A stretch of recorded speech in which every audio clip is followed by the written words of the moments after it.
नमस्कार। आज की कहानी का शीर्षक है सकारात्मक सोच दुख को सुख में बदल देता है। महाराज दशरथ को जब संतान प्राप्ति नहीं हो रही थी तब वे बड़े दुखी रहते थे, पर ऐसे समय में उनको एक ही बात से हौसला मिलता था, वो कभी उन्हें आशाहीन नहीं होने देता था, और वह था श्रवण के पिता का श्राप।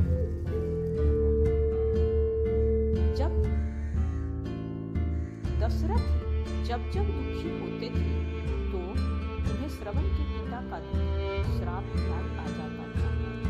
श्रवण के पिता ने ये श्राप दिया था कि जैसे मैं पुत्र वियोग में तड़प तड़प के मर रहा हूँ, वैसे ही तू भी तड़प तड़प कर मरेगा। दशरथ को पता था कि ये श्राप अवश्य फलीभूत होगा, और इसका मतलब है कि मुझे इस जन्म में तो जरूर पुत्र प्राप्त होगा, क्योंकि मुझे पहले भी कई जन्म से संतान प्राप्ति नहीं हो रहा था। तभी तो उसके शोक में मैं तड़प तड़प के मरूंगा। यानी यह श्राप दशरथ के लिए संतान प्राप्ति का सौभाग्य लेकर के आया था। ऐसी ही एक घटना सुग्रीव के साथ भी हुई।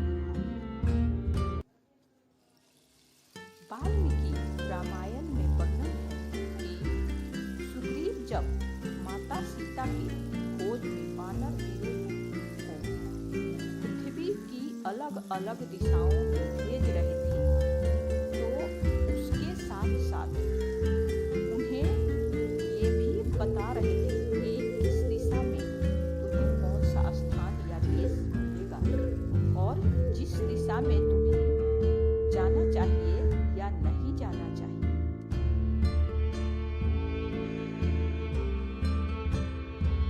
प्रभु श्री राम सुग्रीव का ये भौगोलिक ज्ञान देख करके हस्तप्रभ थे।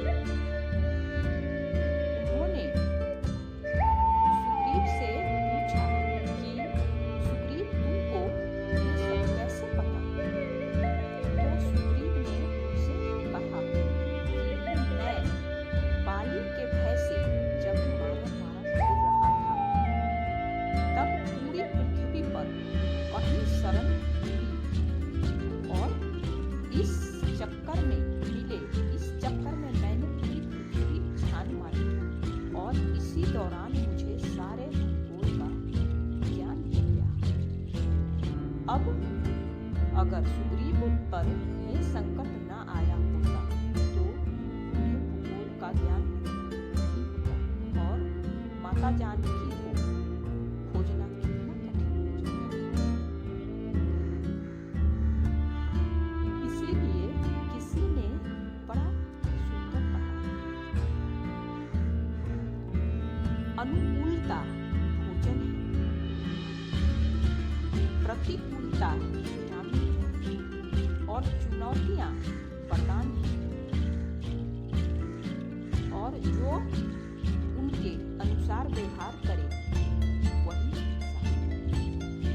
ईश्वर की तरफ से मिलने वाला हर एक पुष्प अगर वरदान है तो हर एक कांटा भी वरदान ही समझे। मतलब अगर आज मिले सुख से आप खुश हो रहे हैं, तभी अगर कोई विपदा अड़चन आ जाए तो घबराए नहीं। क्या पता वो अगले किसी सुख की तैयारी हो। एक दिन सभी दुख दूर हो जाए, चाहे कैसा भी दुख क्यों ना हो आया हो। जब हम किसी पहाड़ के ऊपर चढ़ते हैं तो कितना कष्टों का सामना करना पड़ता है, लेकिन ऊपर चढ़ने के बाद हमें सारी दुनिया कोना नजर आने लग जाता है।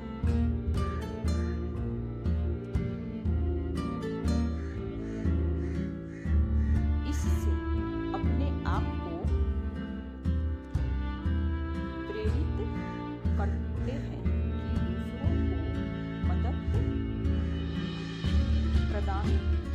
हर प्रकार से करें या पहुंचाएं या कम से कम कुछ ना भी करें तो गलत या बुरी खबरों को न फैलाएं या किसी भी तरह की कालाबाजारी में शामिल होना।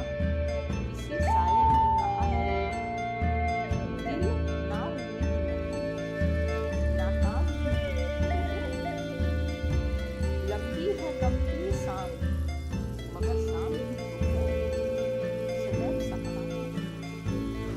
सच भी है, जो सकारात्मक सोचते हैं उनका दुख कम हो जाता है। जिस तरह से आपने दशरथ के बारे में सुना कि दशरथ जी को जब पुत्र नहीं हो रहा था, कई जन्मों से नहीं हो रहा था, तब भी उन्होंने ऐसा सोचा। हमें भी सोचना चाहिए। धन्यवाद।